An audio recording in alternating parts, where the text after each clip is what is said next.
Hello बच्चों, आपकी class Bihar कृषि परीक्षा वाली सेकंड क्लास में फिर से बहुत बहुत स्वागत है। ज़्यादा टाइम ना लेते हुए हम लोग शुरू करते हैं। जैसे हमने पहले बताया था कि आप लोग जो क्वेश्चन आपको नहीं पता है आप उसे नोट्स करिए जरूर। आप एक नोट बना लीजिए, उसमें आप जो क्वेश्चन आपको नहीं पता है उसको आप नोट करते रहिए जरूर से जरूर। तो ज़्यादा टाइम ना लेते हुए हम लोग क्वेश्चन सीरीज पे चलते हैं जो अपनी सेकेंड सीरीज है। तो शुरू करते हैं हम लोग पहले क्वेश्चन से ना। आइए आगे बढ़ते हैं। पहला क्वेश्चन क्या है, the ecosystem determining agro ecological zone has two component. Example क्या दिया, biotic and abiotic. Abiotic components comprises of, क्या बोल रहा है कि जो हमारा इकोसिस्टम कॉन्सेप्ट होता है, क्या होता है, इकोसिस्टम कॉन्सेप्ट होता है, उसमें हम दो चीज की बात करते हैं, बायोटिक और एबायोटिक कंपोनेंट की ना। उसमें बायोटिक और एबायोटिक कंपोनेंट होता है।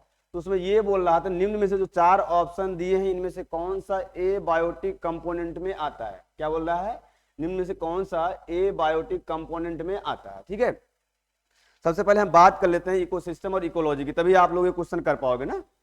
पहले हम जानते हैं इकोलॉजी क्या होता है। व्हाट इज द इकोलॉजी, क्या होता है इकोलॉजी, क्या होता है। थोड़ा सा हम पेन पतला कर लेते हैं। इकोलॉजी जो होता है ग्रीक वर्ड से लिया गया था। किससे, ग्रीक वर्ड से लिया गया था। ग्रीक वर्ड के दो शब्द से लिया गया, ओइकोस, क्या होता है, ओइकोस प्लस लोगोस। क्या होता है, ओइकोस प्लस लोगोस लिया था गया था। और ओइकोस का मतलब होता है हाउस या होम इसे बोलते हैं ना, और लोगोस का मतलब होता है स्टडी। क्या होता है, स्टडी, या इसका सिंपल सा मीनिंग हो गया हाउस का अध्ययन करा। किसके हाउस के अध्ययन करना, जो हमारे लिविंग ऑर्गेनिज्म होते हैं हमारे सिस्टम में, उनके डेवलिंग या उनके हैबिटाट का अध्ययन करना ही क्या कहलाता है, हमारा इकोलॉजी। सिंपल सा मीनिंग जानो कि जो हमारे लिविंग ऑर्गेनिज्म होते हैं उनके हैबिटाट के अध्ययन या उनके डेवलिंग प्लेस या वो जहां रहते हैं उनका अध्ययन करना है क्या कहलाता है, इकोलॉजी। या एक डिफिनेशन इसका और देता है, जो भी हमारे लिविंग है, क्या है, लिविंग थिंग्स हैं, बायोम है, जैसे हम लोग हो गए, जानवर हो गए ना, प्लांट्स हो गए, उनका अध्ययन किसके इंटरेक्शन में करना है। जैसे हैबिटाट की हमने बात किया कि जहां हैबिटाट है, जो जहां वो रहते हैं उनका अध्ययन करना है। और हैबिटाट में होते हैं इन्वायरमेंट, इन्वायरमेंट के कंपोनेंट। तो लिविंग थिंग्स का जो है अध्ययन करना किसके कॉन्टेक्स्ट में, हमारे इन्वायरमेंट के कॉन्टेक्स्ट में। किसके कॉन्टेक्स्ट में, हमारे इन्वायरमेंट के कॉन्टेक्स्ट में, उसे हमारा बोलते हैं इकोलॉजी। तो लिविंग थिंग्स का अध्ययन करना इन्वायरमेंट के कॉन्टेक्स्ट में क्या कहलाता है, इकोलॉजी। और पूछता है इकोलॉजी टर्म, दो चीज पूछता है कि इकोलॉजी टर्म को प्रपोज किसने किया था और इकोलॉजी टर्म को कोनीड किसने किया था। अगर प्रपोज की बात वो करेगा तो क्या बोलोगे, अर्नेस्ट हैकेल। कौन थे, अर्नेस्ट हैकेल।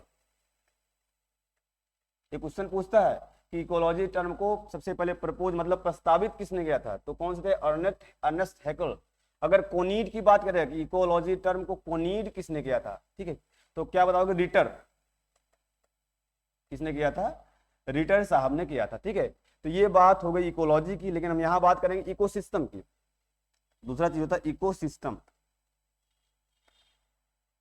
क्या चीज है, इकोसिस्टम। ये इकोसिस्टम क्या चीज होता है, जो हमारे इन्वायरमेंट में बायोटिक, क्या चीज, बायोटिक, और जो ए बायोटिक कंपोनेंट है, बायोटिक और ए बायोटिक कंपोनेंट हैं, आपस में करते हैं इंटरेक्शन। क्या करते हैं, इंटरेक्शन। क्या करते हैं, इंटरेक्शन। और इंटरेक्शन करने के बाद बनता है एक सिस्टम। क्या बनता है, एक सिस्टम बनता है, और उस सिस्टम को बोलते हैं इकोसिस्टम। तो जो हमारा इन्वायरमेंट है उसमें बायोटिक और ए बायोटिक कंपोनेंट आपस में इंटरेक्शन करके एक सिस्टम बनाते हैं, उस सिस्टम को बोलते हैं हमारा इकोसिस्टम। अब वो इकोसिस्टम हमारा अलग अलग हो सकता है, जैसे हमारा पैडी का फील्ड का इकोसिस्टम हो सकता है, पॉन्ड का इकोसिस्टम हो सकता है, ग्रासी लैंड का इकोसिस्टम हो सकता है, डिजर्ट का इकोसिस्टम हो सकता है। तो बायोटिक और ए बायोटिक कंपोनेंट के इंटरेक्शन से जो सिस्टम बनता है उसको हमारा बोलते हैं इकोसिस्टम। और जैसे हमने बताया था कि इकोलॉजी टर्म किसने प्रपोज किया था, किसने कोनीड किया था, वैसे पूछता है इकोसिस्टम टर्म किसने दिया था, इकोसिस्टम टर्म किसने दिया था, पूछता है। अभी पूछा भी गया था एसटीए के एग्जाम में, यूपीसीएस के। तो कौन सा, टंसले साहब थे। कौन थे, टंसले साहब ने जो होता है इकोसिस्टम टर्म दिया था। अच्छा, बायोटिक कंपोनेंट क्या होते हैं, जो बायोटिक कंपोनेंट होते हैं इसमें लिविंग थिंग्स आते हैं। क्या चीज? Living things. जितनी भी लिविंग चीजें होंगी हमारे इन्वायरमेंट में वो किसमें आती है? हमारी बायोटिक कंपोनेंट में आती हैं। और ए बायोटिक कंपोनेंट क्या है? जो हमारी नॉन लिविंग थिंग्स हैं, नॉन लिविंग थिंग्स हैं वो हमारे ए बायोटिक कंपोनेंट में आते हैं। अभी हम यही देखो करेंगे क्वेश्चन। लिविंग थिंग्स मतलब होता है जिसमें फिजियोलॉजिकल प्रोसेस चले, जिसमें रिस्पिरेशन वगैरह चले, ठीक है, वो लिविंग थिंग्स होगी। जैसे प्लांट्स हो गए, हम लोग हो गए, एनिमल्स हो गए, लिविंग थिंग्स में आते हैं ना। और नॉन लिविंग थिंग्स क्या होते हैं? जिसमें फिजियोलॉजिकल प्रोसेस नहीं चलती उसे नॉन लिविंग थिंग्स कहते हैं। जैसे हमारे जितने हमारे इन्वायरमेंट के कंपोनेंट हो गए, ठीक है, या क्लाइमेट के कंपोनेंट हो गए, जैसे हमारा टेम्परेचर हो गया, ह्यूमिडिटी हो गया ना, प्रेशर हो गया, नॉन लिविंग थिंग्स में आएगा। जो हमारे न्यूट्रिएंट होते हैं वो भी नॉन लिविंग थिंग्स में आएगा। एलिमेंट हो गया, मिनरल हो गया, रॉक्स हो गया, किसमें आते हैं? सब नॉन लिविंग थिंग्स में आते हैं। अब क्वेश्चन यहाँ क्या क्वेश्चन पूछ रहा था जो हमारा इकोसिस्टम होता है बायोटिक और ए बायोटिक कंपोनेंट से मिलकर बना होता है। तो पूछा इनमें से जो 4 ऑप्शन दिए इसमें से कौन सा ए बायोटिक कंपोनेंट है? नॉन लिविंग मतलब क्या होते हैं? अजीवित। निम्न में से कौन कौन से हैं? हम लोग गिराते हैं। देखो पहले में ऑप्शन दिया है लाइट, ठीक है, दूसरा दिया है वाटर एंड एनिमल। देखो हमें क्या देखना है? सिर्फ और सिर्फ नॉन लिविंग थिंग्स देखना है। तो नॉन लिविंग देखना है, इसमें देखो लाइट तो नॉन लिविंग है, वाटर भी नॉन लिविंग है, लेकिन एनिमल क्या है? लिविंग है। इसका मतलब ये ऑप्शन हमारा क्या हो जाएगा? गलत हो जाएगा ना। दूसरा देखते हैं मिनरल्स है, ठीक है, प्लांट्स हैं और सॉइल ऑर्गेनिज्म है। यहाँ भी देखो प्लांट्स भी लिविंग हैं, ठीक है, और सॉइल ऑर्गेनिज्म भी क्या है? लिविंग है, और सिर्फ अकेले ये नॉन लिविंग है। इसका मतलब ये भी ऑप्शन हमारा क्या हो जाएगा? गलत है, कि नॉन लिविंग हमें देखना, ध्यान देना, ठीक है। अगला क्या दिया हमारा कि मटेरियल्स लाइक वाटर, मतलब पानी की बात कर रहा है, मिनरल की बात कर रहा है, साल्ट की बात कर रहा है, और क्या रहा है? एटमॉस्फेरिक गैसेस की बात कर रहा है, एनर्जी की बात कर रहा है, हीट की बात कर रहा है, और कुछ एनर्जी की बात कर रहा है। तो ये सब देख रहे हो कि जितने भी हैं सब नॉन लिविंग थिंग्स हैं। तो अगर हम ऐसे देखें तो हमारा आंसर यही हो जाएगा, सब क्या है? ये नॉन लिविंग थिंग्स है। अगर इधर की बात करोगे, नीचे वाला हम ऑप्शन देख लेते हैं। वाटर तो नॉन लिविंग है, विंड भी नॉन लिविंग है, हवा नॉन लिविंग है, जो प्लांट्स हैं लिविंग है। इसका मतलब ये भी ऑप्शन हमारा गलत हो जाता है। तो आंसर हमारा क्या हो जाएगा? ये वाला हमारा तीसरा ऑप्शन जो हो जाता है सही हो जाएगा। तो इकोलॉजी और इकोसिस्टम का आपको कॉन्सेप्ट पता चल गया होगा। ऐसे आप नोट करते रहिएगा ना, आपको काम देगा आगे चल के। क्वेश्चन नंबर 2 पे हम लोग जाते हैं। इन jute growing areas the usual alternative crop is, मतलब क्या होता है कि जो जूट ग्रोइंग एरिया होती है वहां पर हम जूट के अलावा और कौन सी क्रॉप हम ग्रो कर सकते हैं। अगर जूट हमारे पास, हम ये सोचेंगे जूट की जगह कोई और ग्रो करे, तो जूट की जगह कौन सी क्रॉप इन चारों में से हम ग्रो कर सकते हैं? ऑप्शन क्या दिया आपके पास? पहला ऑप्शन क्या दिया है? शुगर केन दिया है, दूसरा दिया है कॉटन, तीसरा दिया है राइस, और चौथा दिया है व्हीट। अब जूट जो क्रॉप होती है, पहली बात तो क्या होती है? वाटर लॉक कंडीशन में होती है, मतलब ये हाइड्रोफाइट प्लांट टाइप का है ना। और ऐसी क्रॉप का चयन करो जो ज्यादा से ज्यादा पानी में रह सके। तो ऑप्शन आप देखोगे 2 चीज यहाँ दिखेगा। कॉटन तो ज्यादा पानी में रह नहीं सकता, हम लोग ऑप्शन ये गलत कर देंगे। व्हीट भी जो होता है वाटर लॉक में नहीं हो पाएगा, हम स्किप कर देते हैं। शुगर केन और राइस हो सकता है, लेकिन जो सबसे अच्छा अल्टरनेटिव क्रॉप होता है जूट की जगह पे हमारा हो जाता है राइस, ठीक है। क्या हो जाएगा? राइस, ठीक है। तो हम ये ग्रो कर सकते हैं, ठीक है। अच्छा पूछता, अगर बिहार में पूछे कि बिहार में जूट ग्रोइंग एरिया कौन सा है? बिहार में जूट ग्रोइंग एरिया पूछता है कि बिहार में जूट ग्रोइंग एरिया कौन सा है? तुम्हारा जो ईस्टर्न बिहार है, कौन सा? ईस्टर्न बिहार वाला एरिया है, पूर्वी बिहार वाला एरिया। हिंदी में भी लिख दे रहे हैं हम थोड़ा मोड़ा। पूर्वी बिहार वाले एरिया में जूट होता है। जैसे हमारा होगा किशनगंज, कौन सा? किशनगंज हो गया, अररिया हो गया, ठीक है, कटिहार हो गया, पूर्णिया हो गया।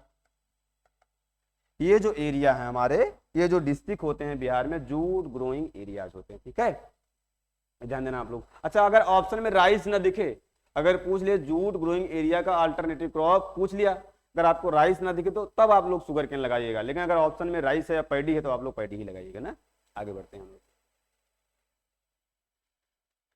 क्वेश्चन नंबर 3 है, pulse fit well in cropping system as they are, मतलब क्या बोल रहा है कि जो पल्स होता है क्रॉपिंग सिस्टम में फिट हो सकता है, या क्रॉपिंग सिस्टम इसको हम ऐड करते हैं, क्यों?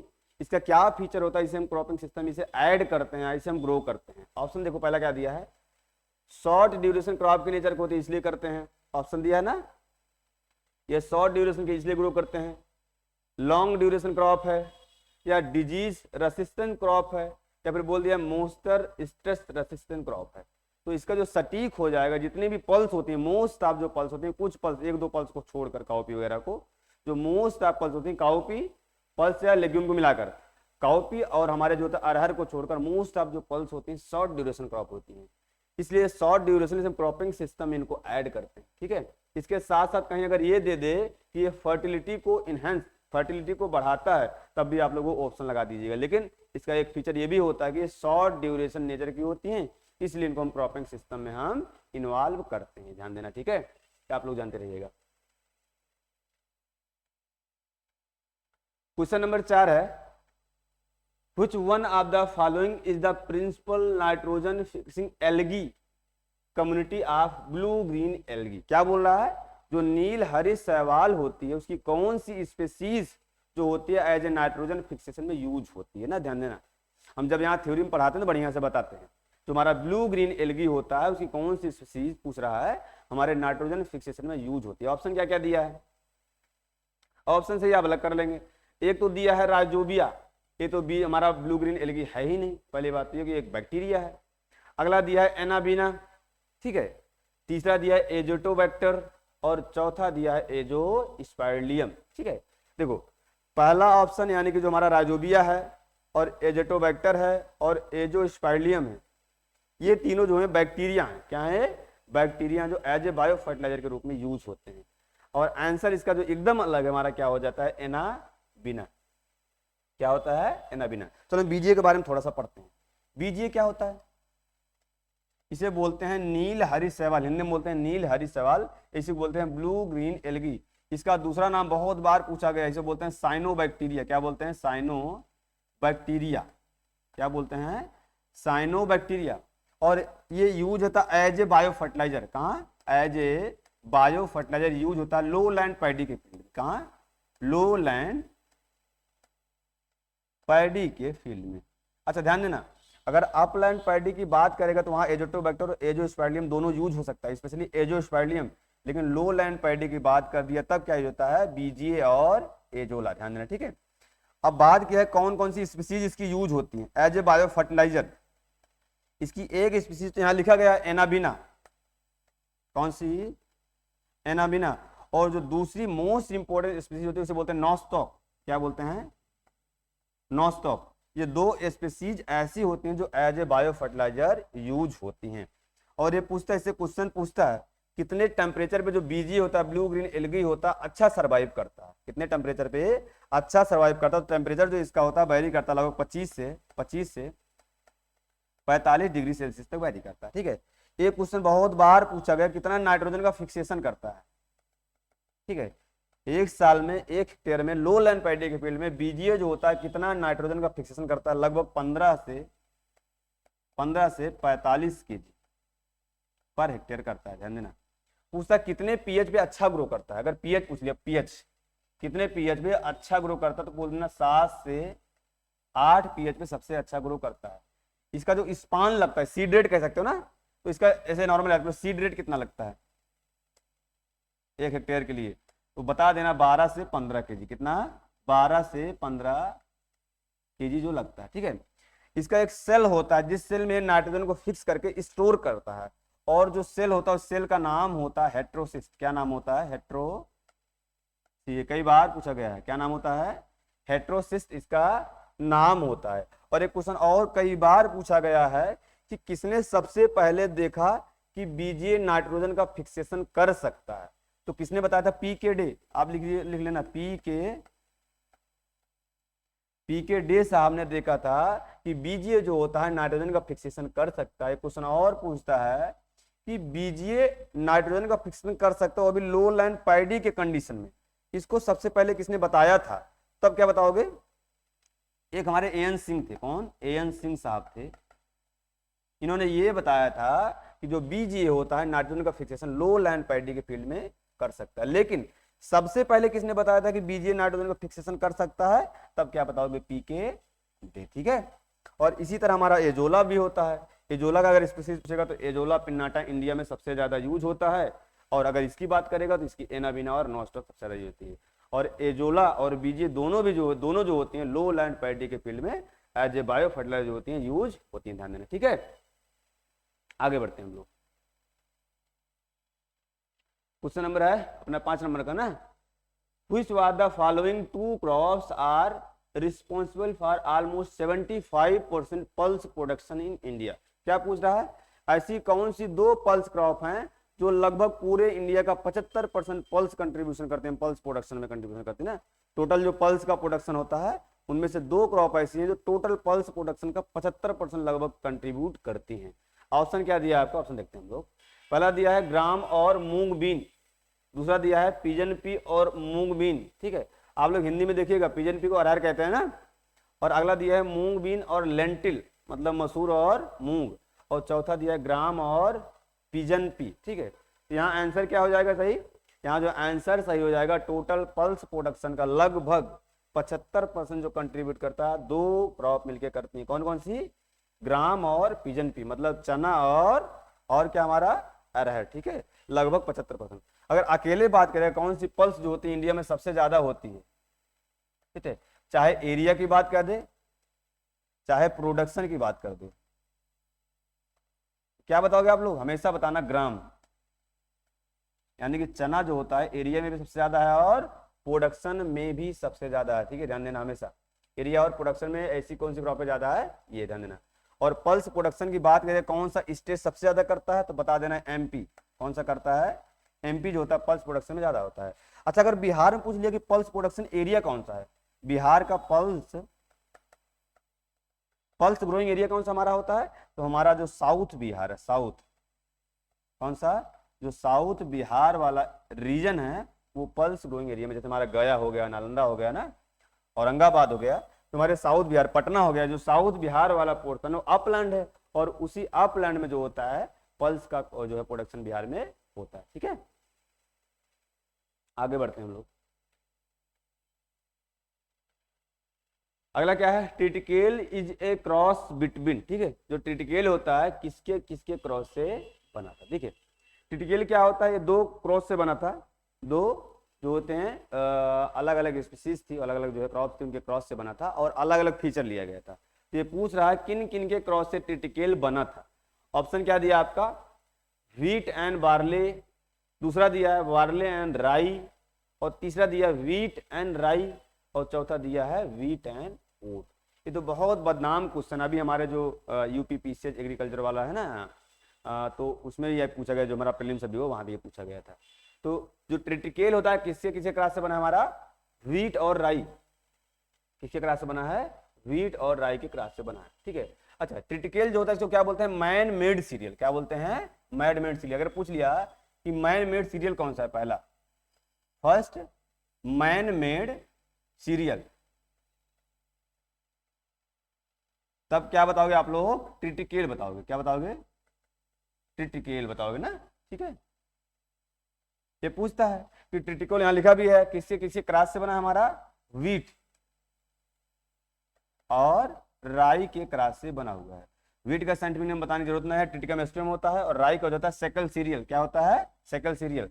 अच्छा, व्हीट का कौन सा फीचर लिया गया था, व्हीट का ये फीचर गया है कि हाई यील्डिंग होगा, डॉर्फ होगा, और राई का फीचर गया है कि ड्रॉट रेसिस्टेंट होगा। क्या होगा, बायोटिक और एबायोटिक स्ट्रेस के प्रति क्या होगा, रेसिस्टेंस कहां से आता है, ट्रिटिकल में राई से आता है, और यील्ड प्रोड्यूसिंग कंट्रीब्यूट जो आता है हमारा कहां से आता है, व्हीट से आता है। ठीक है, ये पूछा जो हमारा ट्रिटिकल बना था, बनाया किसने था, इसको बनाया था रिंपू साहब ने। किसने बनाया था, रिंपू साहब ने बनाया था। कब बनाया था, 1891 में। कब बनाया था, 1891 में बनाया था। तो हमारा हो गया मैन मेड सीरियल। अच्छा, एक मैन मेड वेजिटेबल भी है, मैन मेड अगर वेजिटेबल की बात कर दी है तब क्या होता है, होता है रूटा बागा। नाम सुनोगे आप लोग, रूटा, जो रूटा बागा होते हैं वो मैन मेड वेजिटेबल है। और ये किसी किसी क्रॉस से बना हमारा, ये जो बना हमारा टर्निप, टर्निप और कैबेज के क्रॉस से बना है। ठीक है, किसी किसी क्रॉस से टर्निप और कैबेज की क्रॉस से बना हुआ है। ठीक है, और इसको बनाया किसने था, एक साइंटिस्ट, जर्मन साइंटिस्ट जी बाउहिन नाम के थे, BAUHIN। ठीक है, जी बाउहिन नाम के साइंटिस्ट ने उसको सबसे पहले बनाया था। मैन मेड वेजिटेबल है रूटाबागा, और मैन मेड सीरियल हमारा हो गया टिटिकिल। अच्छा एक और होता है, बहुत अच्छा क्वेश्चन इसे पूछता है, एक होता है रफेनो ब्रेसिका, बहुत क्वेश्चन कई बार पूछा गया है। रफेनो, लेकिन ये फेल हो गया था। रफेनो ब्रेसिका, इसमें क्या किया गया था, ये जो क्रॉस था किसका था, रेडिस का यानी कि मूली का और कैबेज का। और इनकी मंशा क्या थी, ये क्रॉस कराया गया था रफेनो ब्रेसिका का, इनकी मंशा क्या थी कि जो हमारा जो होता है कैबेज है, वो जो क्रॉस कराया गया था कि कैबेज जो होता है हमारा जो होता है ऊपर हो और रेडिस नीचे, लेकिन हो गया था उल्टा।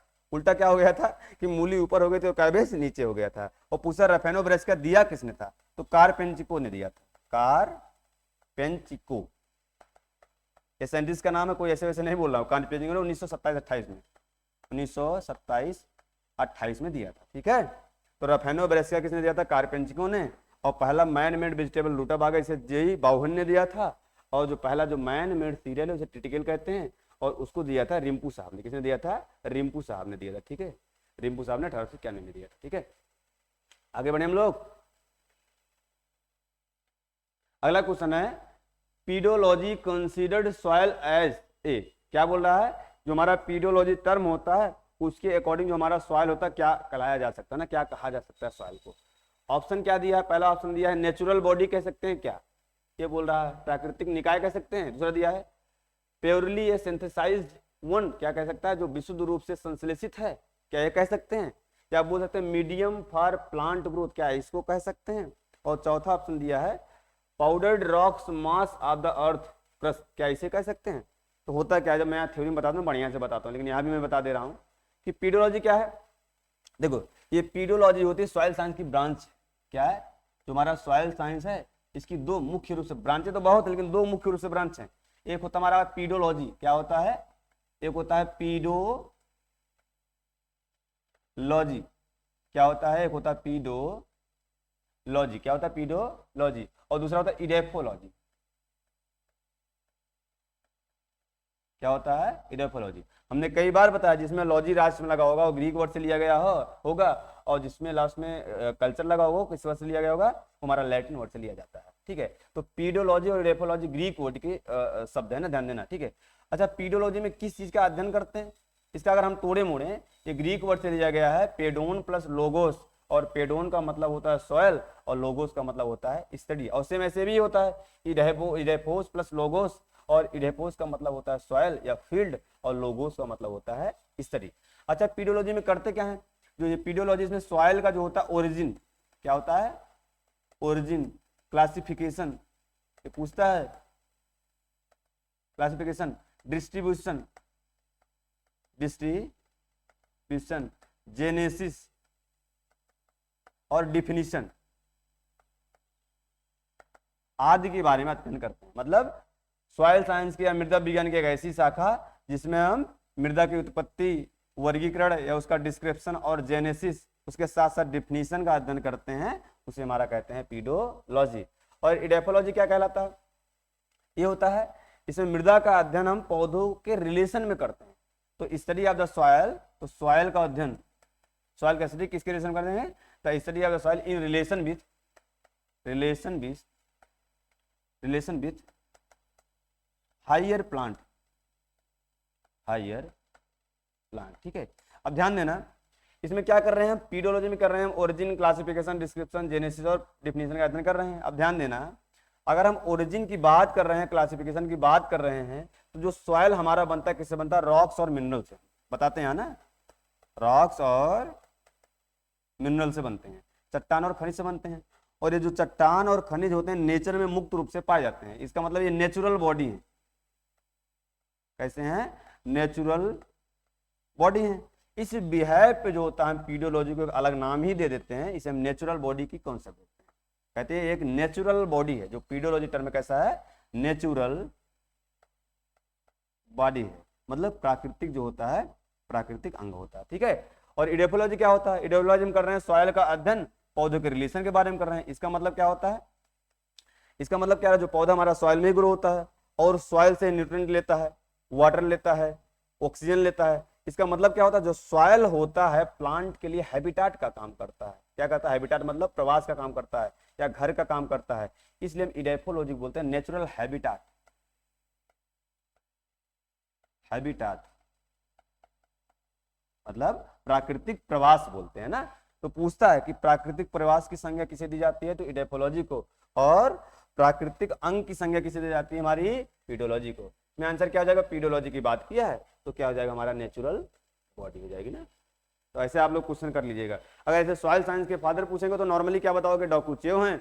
अगर इंडिया की बात करिए JW लीथर हैं। अगर पीडोलॉजी के पिता की बात करिए तभी हमारे क्या होते हैं, डॉक्यूचेव होते हैं। ठीक है, आगे बढ़े।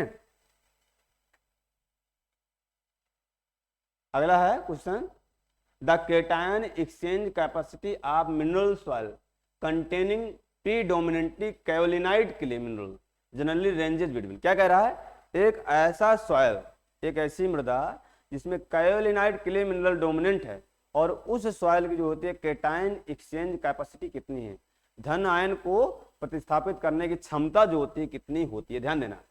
तो इसमें ऑप्शन क्या दिया, 3 से 15। अच्छा ये पूछता है, अभी हम आगे डिस्क्राइब कर देंगे।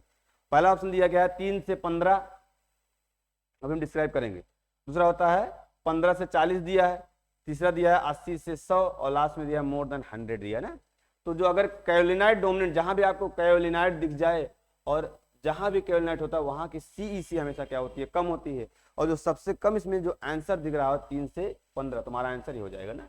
ठीक है, अच्छा CEC हम बाद में कभी थ्योरी बता देंगे, थोड़ा मोड़ा बता दे रहे हैं CEC क्या होती है, CEC। ठीक है, जो हमारे सॉइल में कुछ केटायन है, ठीक है, क्या है, कुछ केटायन है, वो जो होते हैं हमारे प्लांट के, जो होते हैं प्लांट के रूट से या सॉइल के सॉल्यूशन से जो होते हैं एक्सचेंज हो जाते हैं, और उन्हीं एक्सचेंज होने की क्षमता को बोलते हैं केटायन एक्सचेंज कैपेसिटी, धनायन प्रतिस्थापन करने की क्षमता, इसको बोलते हैं धनायन प्रतिस्थापित करने की क्षमता। ठीक है, और इसकी पूछता है यूनिट, कई बार पूछा गया है। इसका यूनिट होता है सेंटीमोल या सी मोल बोलते हैं, सी मोल पर केजी, कई बार पूछा गया यूनिट। एक इसकी यूनिट और होती है, क्या होती है, मिली इक्विवेलेंट, शॉर्ट में बोलते हैं मेक पर 100 ग्राम। ये जो होती है केटायन एक्सचेंज कैपेसिटी की यूनिट होती है, ध्यान देना। अब ये ध्यान देना हमेशा, जो पार्टिकल छोटा होगा, जो पार्टिकल जितना ज्यादा छोटा होगा, जिसका साइज जितना ही ज्यादा डायमीटर छोटा होगा, उसकी केटायन एक्सचेंज करने की क्षमता उतना ही अधिक होती है। इसे पूछ लिया कि क्ले की केटायन एक्सचेंज कैपेसिटी ज्यादा होती है सैंड की, तो क्ले का साइज सबसे छोटा होता है, इसलिए क्ले की केटायन एक्सचेंज करने की क्षमता सबसे अधिक होती है। लेकिन यहाँ पूछ रहा है कि जो हमारे क्ले मिनरल होते हैं उनकी जो होती है केटायन एक्सचेंज कैपेसिटी पूछा है कितनी कितनी होती है। जैसे हमने केओलिनाइट का बता दिया, लिख लो इसे। जो हमारा केओलिनाइट होता है, क्या होता है केओलिनाइट, उसकी जो होती है लगभग कितना वेरी करता है, 3 से 10, या कहीं कहीं देता है 3 से 15 ना, 3 से 15। और हमारे जो इलाइट होते हैं, इलाइट मिनरल, इलाइट और क्लोराइड, ये पूछता है इलाइट और क्लोराइड जो होते हैं उनका जो CEC होता है 10 से लेकर 40 तक वेरी करता है, 10 से लेकर 40 तक वेरी करता है। ठीक है, और लिखे यहाँ पर थोड़ा सा हम ब्रुश कर देते हैं। कुछ हमारे क्ले मिनरल और होते हैं, उनके CEC पूछता है। जैसे एक हमारा होगा मोंट मोरिलियोनाइट, मोंट मोरिलियोनाइट जो होती है उसकी CEC कितनी होती है, लगभग 80 से 100, कितनी होती है, 80 से 100। और हमारा क्या होता है वर्मिकुलाइट, क्या होती है वर्मिकुलाइट, इसकी जो CEC होती है लगभग 80 से 150 तक वेरी करती है। जैसे हमारे ऑर्गेनिक कोलाइड होते हैं, ऑर्गेनिक मैटर वगैरह, उनकी CEC हमेशा जो होती है 100 से अधिक वेरी करती है, कितनी, 100 से अधिक वेरी करती है। तो जो हमारे क्ले मिनरल होते हैं उनकी CEC का जो है रेंज है, इसको देख लीजिएगा आप लोग। ठीक है, बाकी CEC की यूनिट पूछेगा तो सेंटीमोल पर केजी या मिली इक्विवेलेंट पर 100 ग्राम। ठीक है, आगे बढ़े। अगला क्वेश्चन हम लोग देखते हैं, क्वेश्चन नंबर 9 है ना। क्या पूछ रहा है, soil high in soiling clay which cracks widely upon drying resulting in shrinkage, comma shearing and soil mass movement are the characteristic of. क्या पूछा है, सिंपल है ना। कौन सी ऐसी मृदा, मैं थोड़ा सा हिंदी में एक्सप्लेन कर दे रहा हूँ, उसमें लिखा गया होगा, कौन सी ऐसी मृदा है जब वो सूखती है, मतलब क्या होती है, जब वो ड्राई होती है तो उसमें श्रिंकेज होता है, मतलब उसमें दरारें आ जाती है, श्रिंकेज होने से दरारें आती हैं, और जब वो गीली होती है उसमें सॉइलिंग आ जाती है।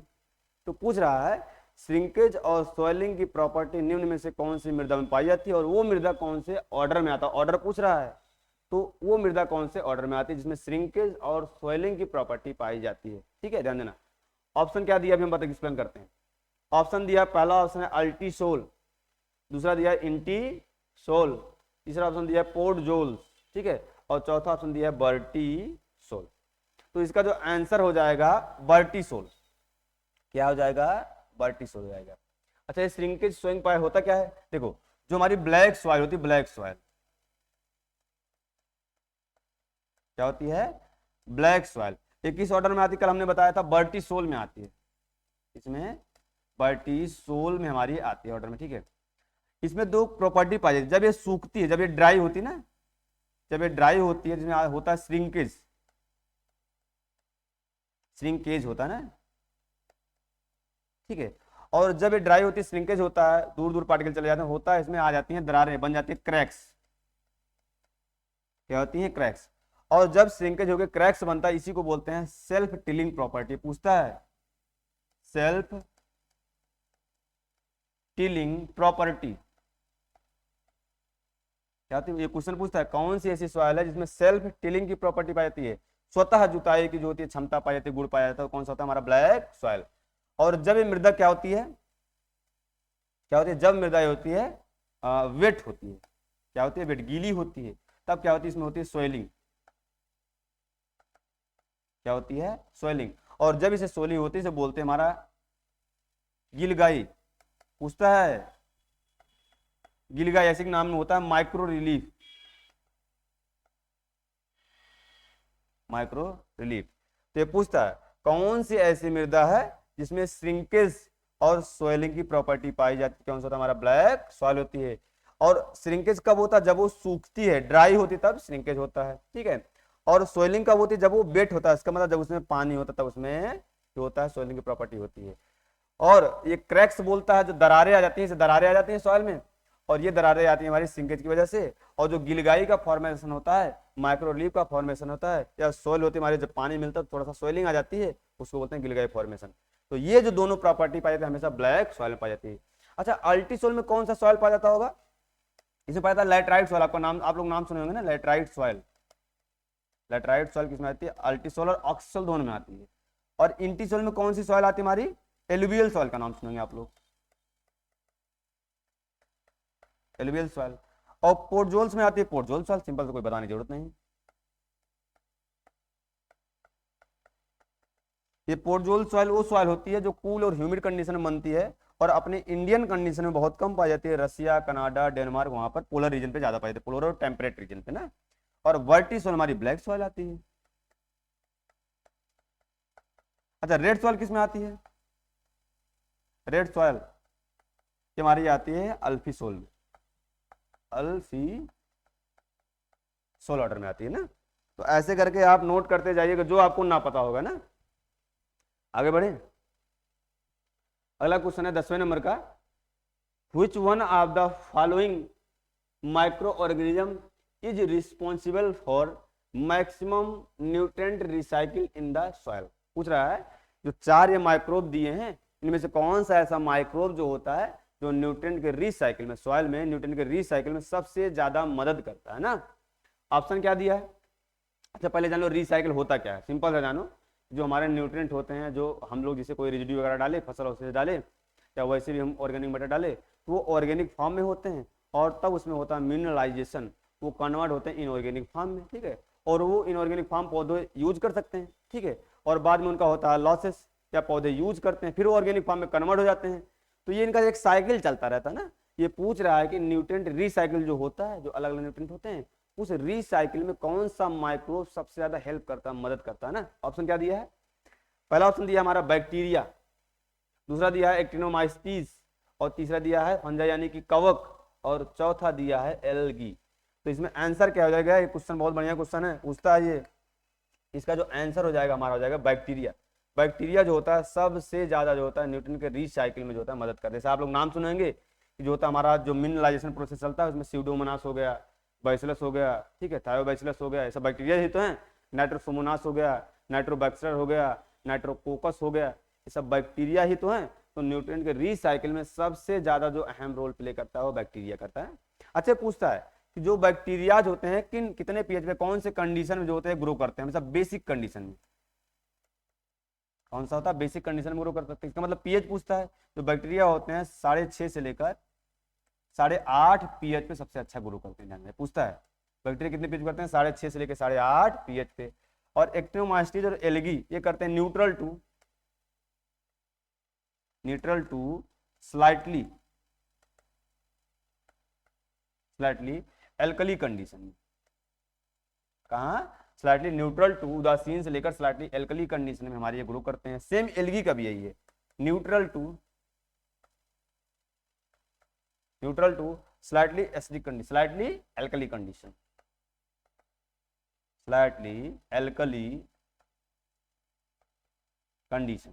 ठीक है। लेकिन ध्यान, जो कवक यानी जो हमारे फंजाई होते हैं मतलब एसिडिक कंडीशन में ग्रो होते हैं। कौन से, एसिडिक कंडीशन में ग्रो होते हैं। और पीएच 4.5 से लेकर 6.5 तक वेरी करता है, ध्यान देना, ठीक है। तो ये हमारा हो गया माइक्रोब का। तो जो सबसे ज्यादा रिसाइकिल में हमारा मदद करता है हमारा बैक्टीरिया होता है, और सेकंड नंबर का हमारा होता है फंगस, ठीक है, ध्यान देना। आगे हम लोग बढ़ते हैं, क्या पूछ रहा है, 11 नंबर क्वेश्चन है, when organic matter with the wide CN ratio दिया है 70:1 दिया है ना, ठीक है, 70:1 दिया ना, is added to the soil, the net effect is disappearance of the mineral nitrogen due to the, क्या बोल रहा है क्वेश्चन, सिंपल जानो, कोई एक ऐसा रेजिड्यू है, ऐसा फसल अवशेष है जिसका CN रेशियो 70:1 है, जब उसको हम फील्ड में अप्लाई करते हैं जो हमारा इनऑर्गेनिक फॉर्म में नाइट्रोजन है वो जो होता है थोड़ा सा गायब होने लगता है या कम होने लगता है। वो किस वजह से कम होने लगता है, मैं थ्योरी बढ़िया पढ़ाता हूँ, यहाँ बता दे रहा हूँ अभी, तो किस वजह से कम होने लगता है, ठीक है। उसमें ऑप्शन क्या दिया है आपका, पहला दिया है मिनरलाइजेशन, ठीक है, दूसरा दिया तो होगा ही नहीं ना, क्योंकि मिनरलाइजेशन प्रोसेस से न्यूट्रिएंट जो है कम नहीं होता है, डिसअपीयरेंस नहीं होता, न्यूट्रिएंट बढ़ता है, ठीक है, ध्यान देना। दूसरा दिया इमोबिलाइजेशन, अभी देखते हैं हम।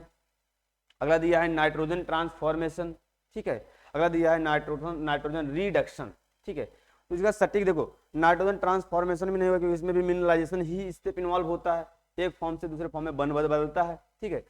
नाइट्रोजन का रिडक्शन में अकेले तो ये होगा ही नहीं, ठीक है, क्या होता है, अकेले तो होगा नहीं, नाइट्रोजन का रिडक्शन सिर्फ और सिर्फ किससे होता है हमारा, वो होता हमारा डीनाइट्रिफिकेशन से। तो इसका सही जो आंसर हो जाएगा हमारा हो जाएगा इमोबिलाइजेशन, क्या होता है, इमोबिलाइजेशन से, ठीक है।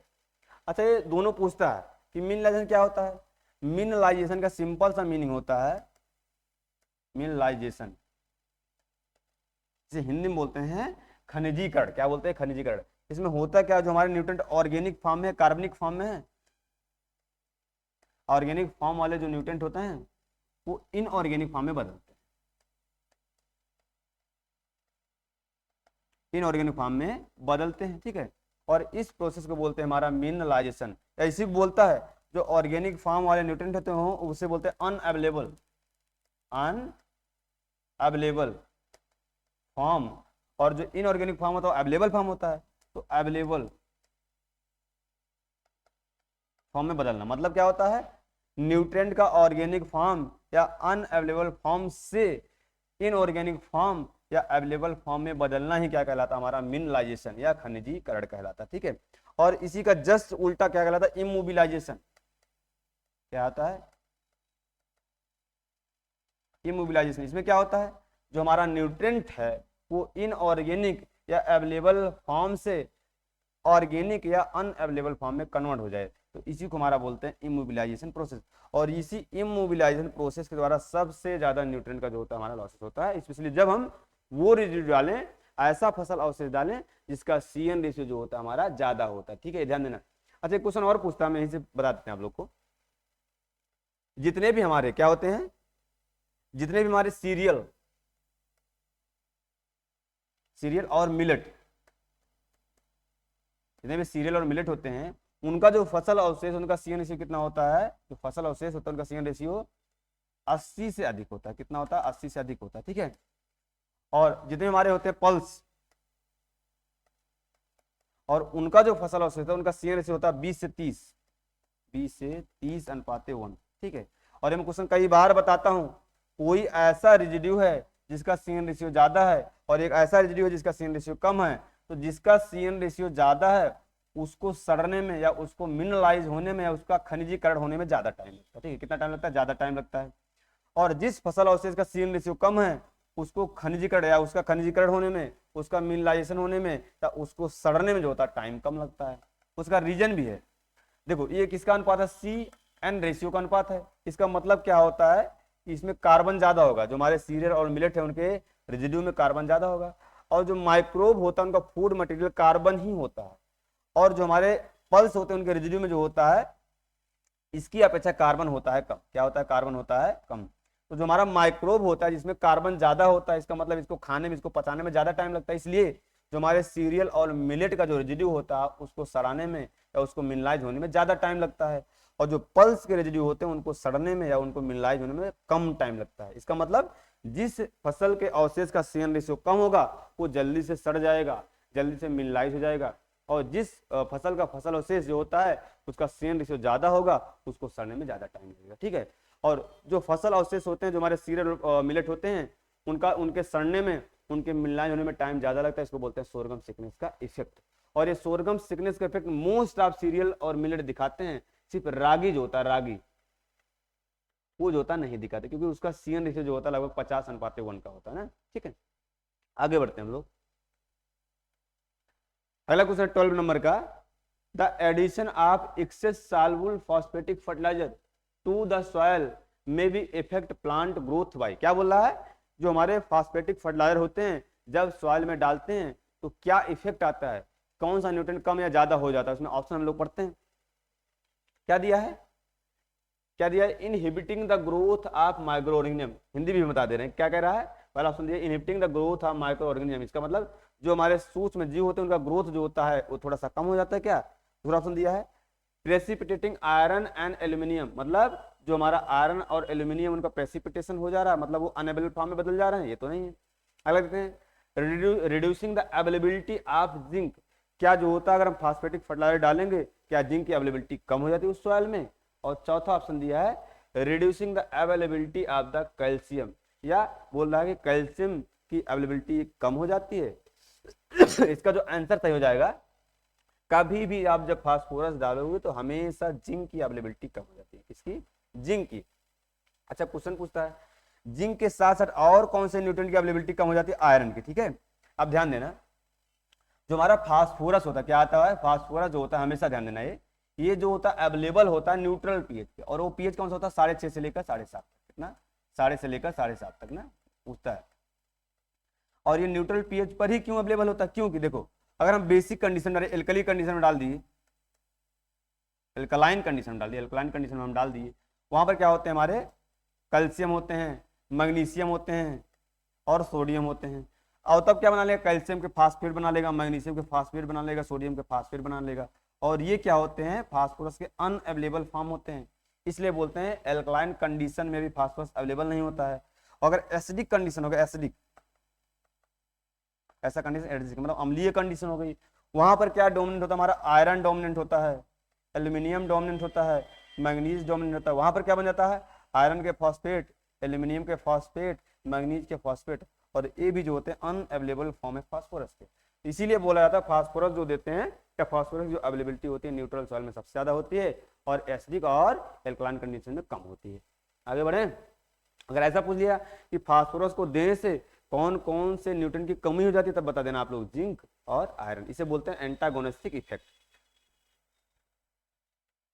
आगे बढ़ते हैं, 13 नंबर का क्वेश्चन है, which one of the following concentrated organic manure has the maximum phosphorus content. ठीक है, पूछ रहा है ऐसी कौन सी खाद है, ऐसी कौन सी मैन्यूर है, मैन्यूर दो टाइप के होते हैं ना, कंसंट्रेटेड और बल्क की, बाद में थ्योरी में बताऊंगा। तो कौन सी ऐसी संकेंद्रित मैन्यूर है, संकेंद्रित खाद है जिसमें फास्फोरस की मात्रा सबसे ज्यादा होती है? ऑप्शन क्या दिया है?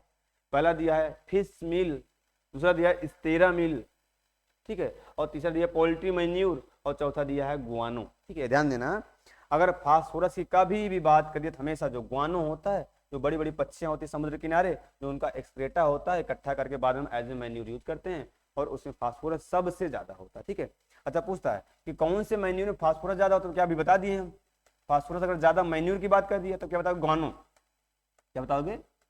गुआनो। और इसमें कितना पाया था, लगभग 11 से 14% फास्फोरस पाया जाता है। ध्यान देना, पूछता है। अगर ऐसे पूछ ले कौन सा ऐसा मैन्यूर है, मैन्यूर की बात कर रहे हैं जिसमें नाइट्रोजन सबसे ज्यादा पाया जाता है, क्या होता है, नाइट्रोजन सबसे ज्यादा पाया जाता है, वो हो जाएगा हमारा हॉर्न एंड हूफ मैन्यूर। मतलब जो नाखून खुर सींग से बनाया जाता है मैन्यूर एनिमल्स के, उसको बोलते हैं हॉर्न एंड हूफ मैन्यूर। और उसमें जो नाइट्रोजन पाया जाता है 13 से 14%, 13 से 14%। तो मैन्यूर की बात कर दिया, नाइट्रोजन में सबसे ज्यादा कौन सा पाया जाता है, हॉर्न एंड हूफ मैन्यूर में। अगर फास्फोरस की बात करेगा तो गुआनो में। ठीक है, अगला है 14 number question, the number of agroclimatic zone इन बिहार। पूछ रहा है कि बिहार में कितने जलवायु, कृषि जलवायु क्षेत्र है ना। ठीक है, ये बहुत जो है कंफ्यूजन वाला क्वेश्चन है, बच्चे बहुत गलत करते हैं। पहला ऑप्शन दिया है 3, दूसरा है 4, चौथा दिया हमारा, तीसरा दिया है 5 और चौथा दिया है 6। तो इसका जो आंसर हो जाएगा कि कितने जो होते हैं किसी जलवायु क्षेत्र में बिहार में, तो आंसर क्या हो जाएगा, 3। ठीक है, अगर हमेशा ध्यान दें अगर 3 ऑप्शन में नहीं है तो आप लोग 4 लगाइएगा। क्यों, अभी बता रहे हैं। देखो बिहार का हम मैप छोटा सा बना लेते हैं, बहुत अच्छा तो हमसे नहीं बनता है लेकिन बनाने का प्रयास करते हैं ना। ठीक, ये बिहार का मैप समझ लो। ठीक है, तो जो बिहार है इसको लगभग 3 एग्रोक्लाइमेटिक जोन में बांटा गया। कितने में, ये 3 एग्रोक्लाइमेटिक जोन में बांटा गया है। ठीक है, पहला वाला जोन है, इसे बोलते हैं हमारा, इसे बोलते हैं नॉर्थ वेस्ट जोन, या इसी का नाम होता है जोन फर्स्ट। क्या बोलते हैं, जोन फर्स्ट। और दूसरा जो होता है नॉर्थ ईस्ट जोन। ठीक है, इसी का नाम होता है जोन सेकंड। क्या होता है, जोन सेकंड। और तीसरा जो होता है साउथ जोन, इसी को बोलते हैं जोन। ठीक है, ये पूछता है तो जोन हमारा फर्स्ट, इसमें कितने डिस्ट्रिक्ट आते हैं, लगभग 13 डिस्ट्रिक्ट आते हैं हमारे बिहार के। ठीक है, और जो जोन सेकंड होता है इसमें कितने आते हैं, लगभग 8 डिस्ट्रिक्ट आते हैं। कितने, 8 डिस्ट्रिक्ट आते हैं। और जोन थर्ड है, इसमें लगभग 17 डिस्ट्रिक्ट आते हैं। कितने आते हैं, लगभग 17 डिस्ट्रिक्ट आते हैं। 8 7 15 और 15 3 18, 38 जिले हमारे कवर हो गए। ठीक है, अच्छा कभी कभी करता क्या है, कई कई बुक में देता है जो हमारा साउथ जोन है इसको 2 में बांट देते हैं। एक होता हमारा जोन 3 का ए जोन, ए सब जोन, और जोन 3 का बी सब जोन। तो कहीं कहीं बुक में देता है कि बिहार को 4 एग्रोक्लाइमेटिक जोन में बांटा गया, लेकिन एक्चुअली जो होता है 3 एग्रोक्लाइमेटिक जोन है। लेकिन जो हमारा तीसरा जोन है इसको 2 भाग में हम बांट के पढ़ते हैं। इसीलिए अगर ऑप्शन में आपको अगर 3 नहीं है, अगर 4 ऑप्शन है तब भी लगा दीजिएगा। अगर 4 और 3 दोनों तब क्या लगाइएगा, 3, क्योंकि जोन थर्ड को 2 भागों में बांट के पढ़ते हैं। अगला क्या है, 15 नंबर क्वेश्चन है, पूछ रहा है jute growing area of Bihar. तो अच्छा ही क्वेश्चन है, पूछ रहा है कौन सा ऐसा एरिया होता है जो बिहार का जो है जूट ग्रोइंग एरिया, मतलब जहां जूट का उत्पादन या जहां जूट की खेती की जाती है। बोला जा रहा है नॉर्थ बिहार, इसका मतलब उत्तरी बिहार में होता है, या साउथ बिहार, तीसरा दिया ईस्ट बिहार, या वेस्ट बिहार। तो सिंपल सा क्वेश्चन है, हमने मैप बनाया था ना ऐसे, देख लो। ठीक है, बिहार का जो ये वाला पार्ट होता है, ये वाला हमेशा क्या होता है, ये वाला पार्ट होता है, स्पेशली ये वाला पार्ट, ये क्या होता है खरीफ के समय में कैसा होता है, वाटर लॉग हो जाता है। कैसा हो जाता है, वाटर लॉग हो जाता है। और हमेशा इसलिए बोलते हैं जो हमारा ये वाला जोन है यहाँ पर किसी खेती करो जूट की, और एक्चुअल में बिहार में जूट खेती यही होती है। और ये पार्ट कौन सा है, ये तो हमारा हो गया नॉर्थ वाला पार्ट, इधर हो जाएगा ना, इधर क्या हो जाएगा हमारा साउथ वाला पार्ट होता है, इधर हमारा वेस्ट वाला पार्ट होता है, और इधर हमारा क्या हो गया, ईस्ट वाला पार्ट हो गया। इसका सिंपल सा मीनिंग हो गया कि बिहार में जो ईस्टर्न पार्ट है, इधर वाला जो हमारा किशनगंज ये सब हो गया, वहां पर जो होता है जूट की खेती हो सकती है ना, ध्यान देना। और जिला पूछता है किशनगंज, मैं पिछली बार भी बता दूंगा ना क्वेश्चन में, किशनगंज हो गया, अररिया हो गया, कटिहार हो गया, क्या हो गया, कटिहार हो गया, पूर्णिया हो गया, यहां सब जो होता है जूट का कल्टीवेशन होता है, ध्यान देना। ठीक है, आगे हम लोग क्वेश्चन में चलते हैं। क्वेश्चन नंबर है 16 नंबर का है। क्या पूछ रहा है, the nitrogenous fertiliser manufactured in India which occupies the first place in production today. मतलब क्या पूछा है कि भारत में निर्मित कौन सा ऐसा नाइट्रोजनस या नाइट्रोजन वाला उर्वरक है जो आज उत्पादन में प्रथम स्थान रखता है। ऑप्शन क्या दिया आपका, पहला दिया अमोनियम सल्फेट, दूसरा दिया अमोनियम फास्फेट, तीसरा दिया है यूरिया, और थर्ड नंबर हमारा है कैल्शियम अमोनियम नाइट्रेट। सॉरी बच्चों, इसका जो आंसर हो जाएगा, जो यूरिया है इसका प्रोडक्शन भी और इसका कंजप्शन भी सबसे ज्यादा होता है इंडिया में। क्या? नाइट्रोजनस फर्टिलाइजर में अगर पूछेगा कि किसका प्रोडक्शन और कंजप्शन सबसे ज्यादा होता है तो यूरिया। अगर फास्फेटिक फर्टिलाइजर पूछेगा तो डीएपी। क्या होता है? डीएपी। ध्यान देना, ठीक है, हमेशा ध्यान देना। जो यूरिया है, यूरिया लगभग यूरिया का 80% या टोटल नाइट्रोजन का 80% क्या होता है हमारे यूरिया से मिलता है इंडिया में, ठीक है। अच्छा, अभी जो चल रहा है यूरिया की जो बोरी आती है, पूछता है यूरिया का जो बैग आता है 45 केजी का आता है ना, पहले 50 केजी का आता था, 45 केजी का आता है। और एक पीएम प्रणाम योजना चली थी उस समय, जो होता है 2 यूरिया का बहुत फेमस चला था। एक होता है sulphur coated urea, sulphur coated urea, एक होता है नीम कोटेड यूरिया।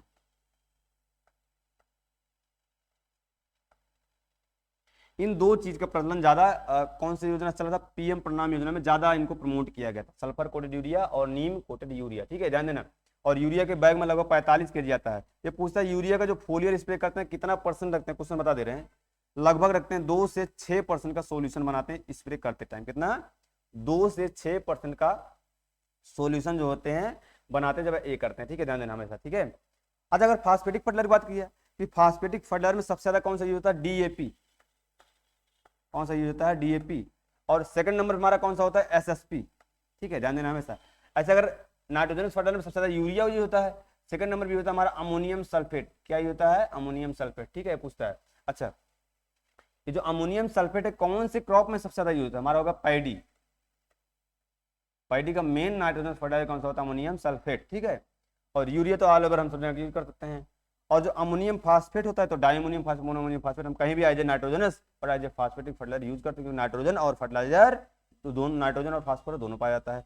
ये वाला पूछता है जो हमारा कैल्शियम अमोनियम नाइट्रेट है, इसका दूसरा नाम क्या होता है हमारा? इसे बोलते हैं किसान खाद।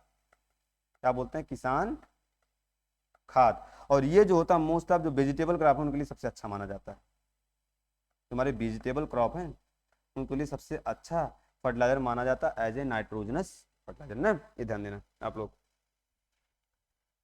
अगले क्वेश्चन हम लोग चलते हैं, 17 नंबर का है, the strongest chemical agent for the breaking dormancy. क्या पूछा है? जो डोरमेंसी ब्रेक करने का सबसे स्ट्रॉन्गेस्ट केमिकल कौन सा होता है? ये भी क्वेश्चन कई बार पूछा जा चुका है ना। पहला ऑप्शन दिया है पोटेशियम नाइट्रेट, दूसरा दिया है जिब्रेलिन, तीसरा दिया है इथाइलिन और चौथा दिया है कुमेरिन, ठीक है। तो जो स्ट्रॉन्गेस्ट जो होता है हमारा क्या ब्रेकिंग डोरमेंसी को, सुप्तावस्था को तोड़ने के लिए, वो हमारा केमिकल जो होता है हमारा होता है पोटेशियम नाइट्रेट। क्या होता है? Potassium nitrate.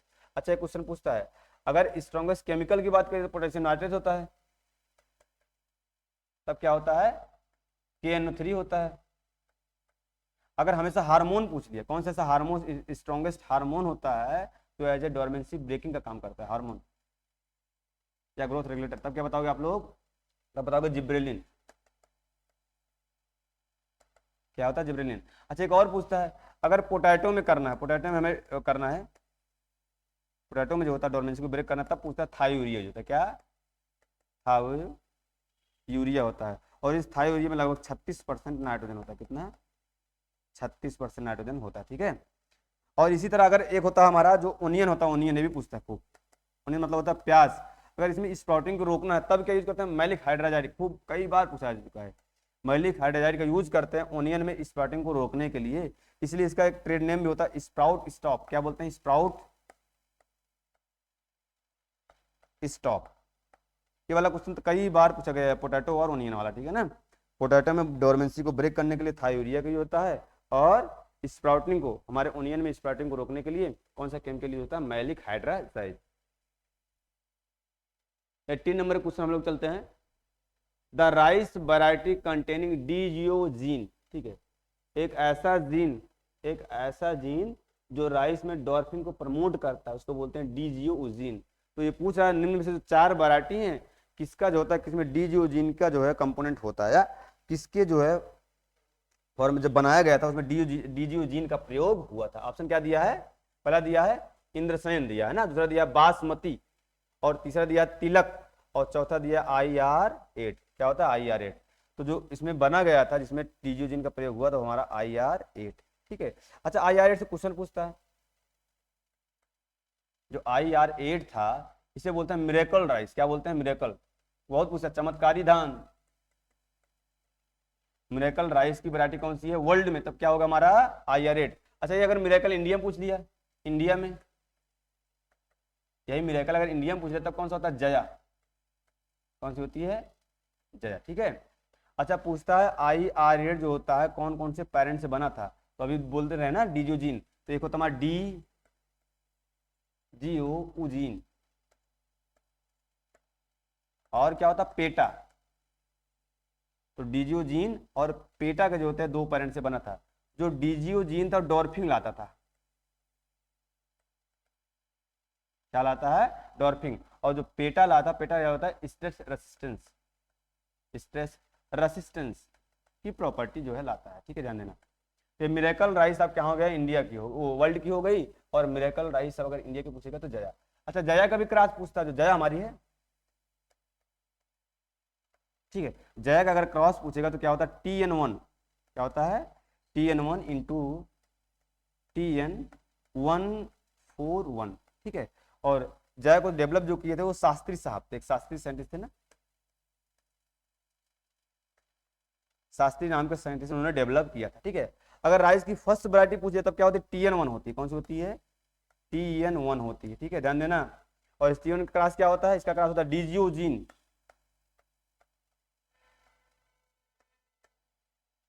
पूरे टैनसिंग यंगचोंग, नाम भी देखो, टैनसिंग हम लिख दे रहे हैं ऊपर, यंगचोंग। ठीक है। तो राइस की पहली वैरायटी TN1 थी। ठीक है। और पहली miracle variety, high yielding variety कौन सी थी? IR8 थी। और इंडिया में पूछ लिया मिरेकल वैरायटी कौन सी थी? जया थी। कौन थी? जया थी। और जया को शास्त्री साहब लाए थे।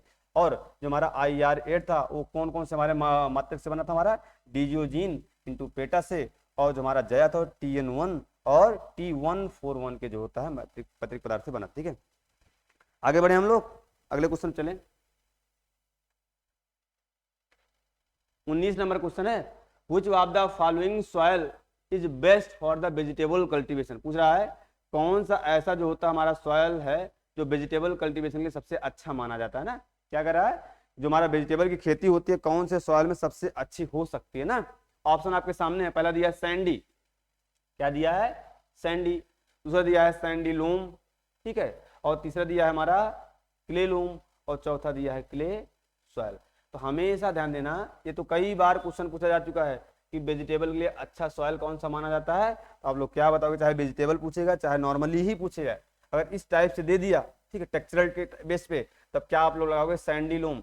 जो सैंडी लूम सॉइल होती है एग्रीकल्चर पॉइंट ऑफ व्यू से अच्छी मानी जाती है और वेजिटेबल के लिए तो बहुत ही अच्छी मानी जाती है। तो वेजिटेबल क्रॉप का कल्टीवेशन किसमें हो सकता है? हमारे इसमें। तो हमेशा ध्यान देना, ये टेक्सचरल क्लास की बात कर रहा है। अगर बोल दिया कि एग्रीकल्चर के लिए सबसे अच्छा टेक्सचरल क्लास कौन सा होता, तब क्या बताओगे आप लोग? Textural class. ठीक है, तब क्या बोलेगे आप लोग? Sandy loom. Sandy loom. अगर सॉइल की बात करिए एग्रीकल्चर के लिए सबसे अच्छी सॉइल, तब क्या बोलोगे? लूम। क्या होती है? सबसे अच्छी क्या होती है? लूम। ठीक है। और पूछे एग्रीकल्चर के लिए कौन सा स्ट्रक्चर सबसे बेस्ट होता है? स्ट्रक्चर, तब क्या बताओगे आप लोग? क्रम्बी। कौन होता है? क्रम्बी जो स्ट्रक्चर होता है सबसे बेस्ट माना जाता है। ठीक है, ये आपके हो गए क्वेश्चन। ये आपको 19 नंबर हो गया। और अगला और लास्ट नंबर के क्वेश्चन हम लोग चलते हैं। अपना 20वां नंबर है, the main objective of growing intercrops with the main fruit crop is to. मतलब क्या कह रहा है? जो हमारी मेन फ्रूट क्रॉप है उसके बीच में जो स्पेस रहता है उसे हम इंटरक्रॉप ग्रो कर देते हैं। और इंटरक्रॉप जो ग्रो करते हैं उससे फायदा क्या होता है या मेन एम क्या होता है उसको ग्रो करने के पीछे? ऑप्शन क्या दिया आपको? पहला दिया है help the fruit crop grow better. ठीक है। दूसरा दिया है इंप्रूव द सॉइल फर्टिलिटी। और तीसरा दिया है चेक द सॉइल इरोजन। क्या इरोजन को कम करता है? क्या फर्टिलिटी को जो है बढ़ा देता है? क्या जो होता है फ्रूट क्रॉप को बेटर करने में मदद करता है? और चौथा दिया है get the additional income. Income नहीं, इनकम होता है ना। इसमें जो आंसर सही आंसर हो जाएगा कि फ्रूट क्रॉप में अगर हम कोई इंटरक्रॉप ग्रो कर रहे हैं तो फायदा क्या होता है कि ये जो होता है एडिशनल इनकम हमको देता है। क्या देता है? एडिशनल इनकम जो होता है हमको देता है। ठीक है। तो ऐसे करके हमारा जो आज का क्वेश्चन सेशन आज होता है खत्म। और आगे आप लोग थोड़ा सा पढ़ के आइएगा, ठीक है। अभी लाइव वाला सिस्टम बहुत जल्दी स्टार्ट हो जाएगा, तब वहाँ आप लोग पढ़ के आइएगा और क्वेश्चन करिएगा ना, हम लोग वार्तालाप करके क्वेश्चन देखते रहेंगे। तो आप लोग इसे लगातार बने रहिए और शेयर वगैरह करते रहिए, सब्सक्राइब करवाइए और लोगों से ना, ठीक है। बाकी अभी तो ऑफलाइन क्लास नहीं चली कोऑर्डिनेटर की, जब भी आगे अभी वैकेंसी आएगी तो ऑफलाइन क्लास चलेगी हमारे यहाँ चुंगी में, ठीक है। आप लोग आइए और नोट करिएगा।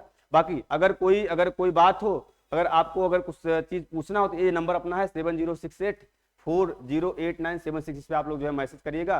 बाद में अगर आप लोग मैसेज करेंगे तो ग्रुप बना दिया जाएगा ना, जो अपना कंटेंट होता है यहाँ का, तो ये इसका कंटेंट हम लोग इसी ग्रुप में भेज दिया करेंगे ना, ठीक है। आप लोग आनंद लीजिए और पढ़िए बढ़िया। थैंक यू बच्चों।